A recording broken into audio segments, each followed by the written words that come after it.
समारोह के आयोजन से जनता का शांत और स्वच्छ पर्यावरण का अधिकार प्रभावित नहीं होना चाहिए। ये चेतावनी राष्ट्रीय हरित अधिकरण ने सभी राज्यों और केंद्र शासित प्रदेशों को दी है। साथ ही उन्हें वैवाहिक समारोह और बैंकेट हॉल में होने वाले आयोजनों के दौरान प्रदूषण नियंत्रण के लिए जारी दिशा निर्देश लागू करने का आदेश दिया। समारोह स्थलों के रसोई घर में पर्याप्त सुरक्षा उपाय होने चाहिए। साथ ही जैविक खाद्य निर्माण की सुविधा, शोर के स्तर पर नियंत्रण और पर्याप्त पार्किंग सुविधा होनी चाहिए। एनजीटी ने ये आदेश west end green farm society की तरफ से दाखिल याचिका पर दिया, जिसमें दिल्ली में इंदिरा गांधी इंटरनेशनल एयरपोर्ट के करीब विवाह समारोह के कारण यातायात जाम और पर्यावरण प्रदूषण फैलने के आरोप लगाए गए थे। जल निगम उत्तर प्रदेश के हापुड़ शहर के बड़े नालों को काली नदी में सीधे गिरने से रोकने की कवायद कर रहा है। हापुड़ में करीब 47 करोड़ की लागत से सीवेज ट्रीटमेंट प्लांट का निर्माण ततारपुर सीतादेई क्षेत्र में कराया जाएगा। जल निगम ने करीब 4000 वर्ग मीटर भूमि उपलब्ध कराने के लिए प्रशासन को पत्र भी लिख दिया है। हापुड़ से गुजरने वाली काली नदी में भी शहर के नालों का गंदा पानी गिरता है। काली नदी के माध्यम से प्रदूषण गंगा तक पहुंचता है। गंगा को प्रदूषण मुक्त करने के लिए प्रधानमंत्री के ड्रीम प्रोजेक्ट नमामि गंगे योजना के तहत एनजीटी ने बड़े नालों पर सीवेज ट्रीटमेंट प्लांट लगाने की कवायद की जा रही है। राष्ट्रीय हरित अधिकरण ने कहा है कि ताज ट्रेपेजियम जोन में केवल पर्यावरण अनुकूल, गैर प्रदूषणकारी छोटे, लघु और सूक्ष्म स्तरीय उद्योगों की ही अनुमति दी जा सकती है। ताज ट्रेपेजियम जोन उत्तर प्रदेश में आगरा, फिरोजाबाद, मथुरा, हाथरस और एटा तथा राजस्थान के भरतपुर जिले के करीब 10,400 वर्ग किलोमीटर क्षेत्र में फैला है। बता दें कि दुनिया के 7 अजूबों में शुमार ताजमहल को प्रदूषण से सुरक्षित रखने के लिए सुप्रीम कोर्ट ने ताज ट्रेपेजियम जोन की घोषणा की थी। देश के विभिन्न हिस्सों में बर्ड फ्लू के बढ़ते मामलों को देखते हुए पशुपालन विभाग ने लोगों को जागरूक और सतर्क रहने को कहा है। मार्च तक विशेष सतर्कता बरतने की भी नसीहत दी है। लोग मृत और संक्रमित पक्षी के पास न जाएं, मृत पक्षियों को खुले में न फेंका जाए, बाहरी और जंगली पक्षियों को फार्म पर न आने दें, कुक्कुट फार्म के आसपास बेहतर साफ सफाई रखें।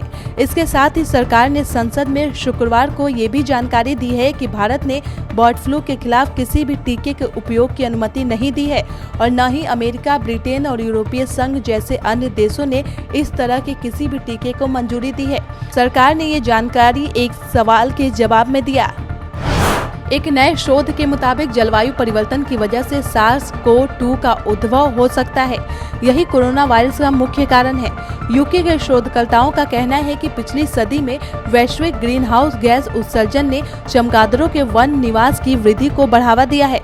कैम्ब्रिज यूनिवर्सिटी के शोधकर्ता डॉक्टर रॉबर्ट बायन का कहना है कि पिछली सदी में हुए जलवायु परिवर्तन से दक्षिणी चीन का यूनान प्रांत चमगादड़ों के लिए उचित और टिकाऊ जगह बन गया है। जलवायु परिवर्तन से हुए बदलाव से कोरोना वायरस फैलाने वाली कई चमगादड़ प्रजातियों को उपयुक्त वातावरण मिला, जो मुख्य रूप से जंगलों में पनपने के लिए रहते हैं। ग्लोबल वार्मिंग की वजह से जलवायु परिवर्तन के चलते कोरोना का कुनबा खतरनाक हुआ है। बीते सालों में इस कुनबे से 4 नए वायरस निकले हैं। अभी और निकलने की आशंका जताई जा रही है। इस वायरस का हमला श्वसन तंत्र पर होता है।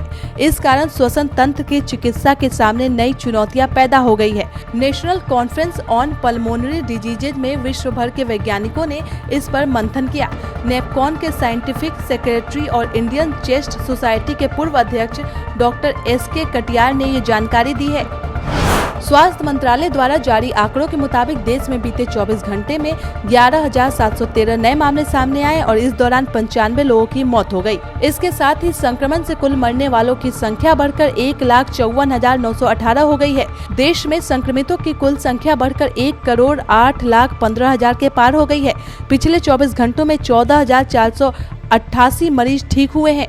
अब तक कुल संक्रमितों में से 1,05,10,796 लोग स्वस्थ हो चुके हैं। उत्तर भारत में ठंड और कोहरे दोनों से राहत मिलती हुई नजर आ रही है। दिल्ली में दिन में निकली कड़कड़ाती धूप ने लोगों को ठंड से राहत दी है। मौसम विभाग के अनुसार दिल्ली में आने वाले 2 से 3 दिनों तक ऐसे ही मौसम रहने की उम्मीद है। इसके अलावा उत्तर प्रदेश के कुछ इलाकों में अगले 2 से 3 दिनों में कुछ जगहों पर हल्की बारिश हो सकती है। दिल्ली, उत्तर प्रदेश, पंजाब, राजस्थान और हरियाणा समेत तमाम राज्यों में सर्दी अब अलविदा कहने को तैयार है।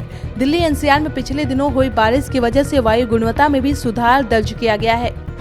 पहाड़ी राज्यों में जबरदस्त बर्फबारी का सिलसिला जारी है। उत्तराखंड, कश्मीर और हिमाचल प्रदेश के पहाड़ी इलाके बर्फ की सफेद चादर से ढके हैं। मौसम विभाग ने अगले 24 घंटे के दौरान पश्चिमी हिमालय क्षेत्र में कुछ हिस्सों में हल्की बारिश और बर्फबारी होने की संभावना जताई है। झारखंड में शुक्रवार शाम के बाद अचानक मौसम बदल गया। बादल छाने की वजह से तापमान में कुछ गिरावट दर्ज की गई। वहीं शनिवार को बारिश की संभावना मौसम विभाग की ओर से जारी की गई है।